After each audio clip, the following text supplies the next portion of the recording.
All right, that says we're good. Good morning, everyone.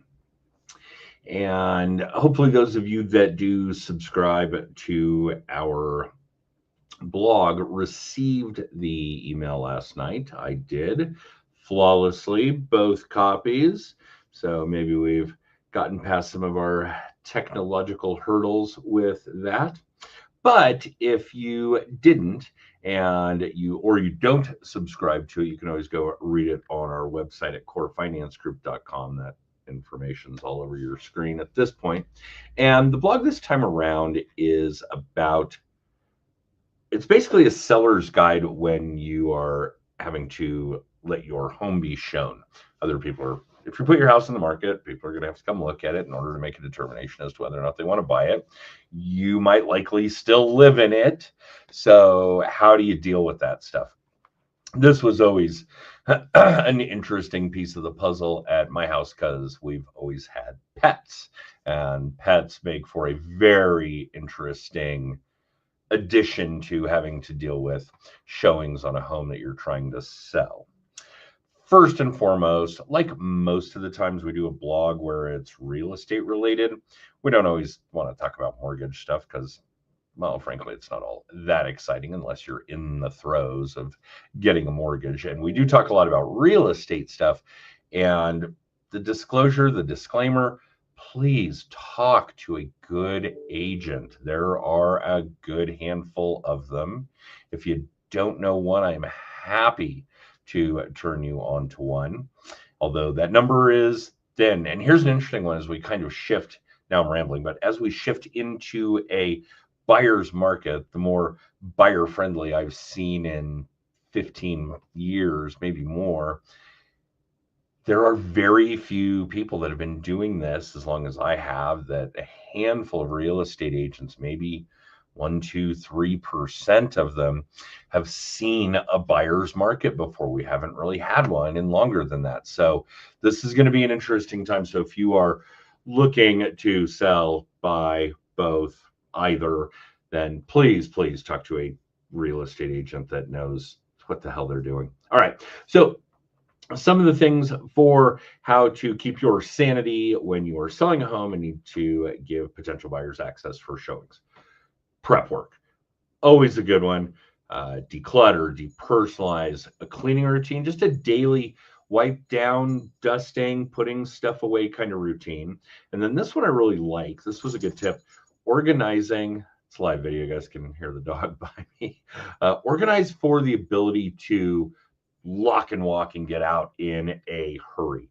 Baskets, boxes, bins to throw stuff in that you would normally have out while you're home so that you can duck out for a showing. Do remember, you're trying to sell this house. People want to see this house. They may want to see it in a moment's notice.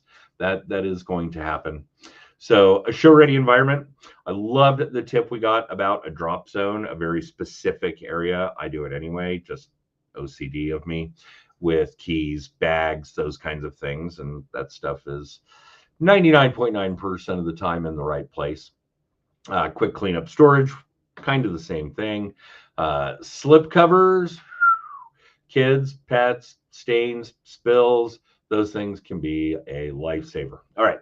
Have a kid-friendly plan. Hiding the toys, give the kids a job, know where you're going to go.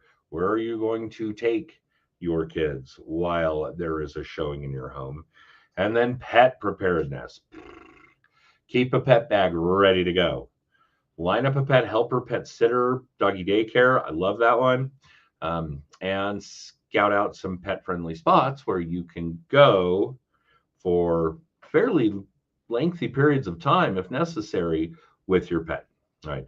Emergency cleaning kit was a tip that we got that we thought was really, really great. And it's not just about the aesthetics, but also about the odors. And please remember, there's a difference between something that smells clean and something that smells covered up. Love me some Febreze. Outdoor touch-ups. Try and stay on top of the yard work, outdoor clutter, and go with low maintenance landscaping. That's not always plausible. I have a lot of low maintenance landscaping at my place, and even still, there's a decent amount of yard work to be done. I don't think it's something where I would have to work on it every day if I were trying to sell my home, but it would certainly be more frequent than I do as an intended long-term occupant. Okay. Preparing mentally, expect the unexpected, build up some stress relief habits. This is a stressful process. Any of this is a stressful process, guys. Buying a home, selling a home, getting a mortgage, moving. These are all ridiculously stressful activities.